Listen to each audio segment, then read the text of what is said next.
ನಮಸ್ಕಾರ. ಈ ದಿನದ ಪ್ರಮುಖ ಸುದ್ದಿಗಳು. ಅಸ್ಸಾಂ ಪ್ರಚಾರಕ್ಕೆ ಡಿಕೆಶಿ ತೇಜಸ್ವಿ ಸೂರ್ಯ ಭಾಗಿ, ಕಾವು ಹೆಚ್ಚಿಸಲಿರುವ ಕರ್ನಾಟಕದ ರಾಜಕಾರಣಿಗಳ ಅಸ್ತ್ರ. ನೈಸ್ ರಸ್ತೆ ಯೋಜನೆ ಕುರಿತು ವರದಿ ಬಳಿಕ ಕ್ರಮ, ವಿಧಾನಸಭೆಯಲ್ಲಿ ಲೋಕೋಪಯೋಗಿ ಸಚಿವ ಸತೀಶ್ ಜಾರಕಿಹೊಳಿ ಹೇಳಿಕೆ. ಬಾಲ್ಯ ವಿವಾಹ ನಿಷೇಧ ಫಲಕ ಕಡ್ಡಾಯ, ಕಲ್ಯಾಣ ಮಂಟಪ ದೇವಸ್ಥಾನಗಳಲ್ಲೂ ಪ್ರದರ್ಶಿಸಲು ಹೈಕೋರ್ಟ್ ಸೂಚನೆ. ಹೋಟೆಲ್ಗಳಲ್ಲಿ ತಿಂಡಿ ತಿನಿಸು ದರ ಹೆಚ್ಚಳ, ಇಡ್ಲಿ ವಡೆ ದೋಸೆ ಟೀ ಕಾಫಿಗೆ 10 ರಿಂದ 15 ರು ಏರಿಕೆ. ಬೆಂಕಿ ಅವಘಡದಲ್ಲಿ 10 ಮಂದಿ ಸಾವು, ಒಡಿಶಾದ ಕಟಕ್ ಆಸ್ಪತ್ರೆಯಲ್ಲಿ ದುರಂತ, ಪ್ರಧಾನಿಯಿಂದ ಪರಿಹಾರ ಘೋಷಣೆ. ಸಿನ್ನರ್ ಸಬಲೆಂಕಾ ಮುಡಿಗೆ ಕಿರೀಟ, ಇಂಡಿಯನ್ ವೆಲ್ಸ್ ಟೆನ್ನಿಸ್ನಲ್ಲಿ ಫೆಡೆರರ್ ರಿಬಾನಿಕಾಗೆ ನಿರಾಸೆ. ಲಾಲ್ಬಾಗ್ ವಾಕ್ಸ್ಗೆ ತಜ್ಞರ ಕೊರತೆ, 1000ಕ್ಕೂ ಹೆಚ್ಚು ಪ್ರವಾಸಿಗರನ್ನು ಸೆಳೆದ ಕಬ್ಬನ್ ವಾಕ್ಸ್, 6 ತಿಂಗಳ ಹಿಂದೆ ಆರಂಭವಾಗಿದ್ದ ಯೋಜನೆ ಇನ್ನೂ ಪ್ರಾರಂಭ ಇಲ್ಲ.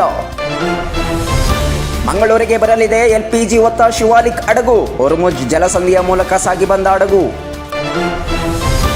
ಸಭಾಧ್ಯಕ್ಷರ ಖಾದರ್ ಸಭಾತ್ಯಾಗ, ಲಿಖಿತ ಪ್ರಶ್ನೆಗೆ ಉತ್ತರಿಸದ ಸಚಿವರು, ಅಧಿಕಾರಿಗಳ ನಡೆಗೆ ಕಿಡಿ. ಹಿಂದಿಯಲ್ಲಿ ರೈಲ್ವೆ ಪರೀಕ್ಷೆ ಕುರಿತು ವಿರೋಧ, ಇಂದು ಬೆಂಗಳೂರು, ಹುಬ್ಬಳ್ಳಿ, ಮೈಸೂರಿನಲ್ಲಿ ಪ್ರತಿಭಟನೆ. ರಾಜಕಾರಣಿಗಳ ಫ್ಲೆಕ್ಸ್ ಕಟೌಟ್ ನಿಷೇಧಿಸಿ, ಬಿಜೆಪಿಯ ಹಲವು ಶಾಸಕರಿಂದ ಒತ್ತಾಯ, ಯಾರಿಗೂ ತೊಂದರೆಯಾಗದಂತೆ ನಿಯಂತ್ರಿಸಬೇಕು, UT ಖಾದರ್ ಹೇಳಿಕೆ. ಎತ್ತಿನಹೊಳೆಗೆ ಷರತ್ತುಬದ್ಧ ಅನುಮತಿ, ಯೋಜನೆಗೆ 277 ಎಕರೆ ಕಾಡು ಬಳಕೆಗೆ ಅರಣ್ಯ ಸಲಹಾ ಸಮಿತಿ ಒಪ್ಪಿಗೆ. ಕಟ್ಟಡದಿಂದ ಬಿದ್ದು ಬಾಲಕ ಸಾವು, ಫೋಟೋ ಶೂಟ್ ಮಾಡುವ ವೇಳೆ ದುರಂತ, ನಾಗರಬಾವಿಯ ಅನ್ನಪೂರ್ಣೇಶ್ವರಿ ನಗರದಲ್ಲಿ ಘಟನೆ.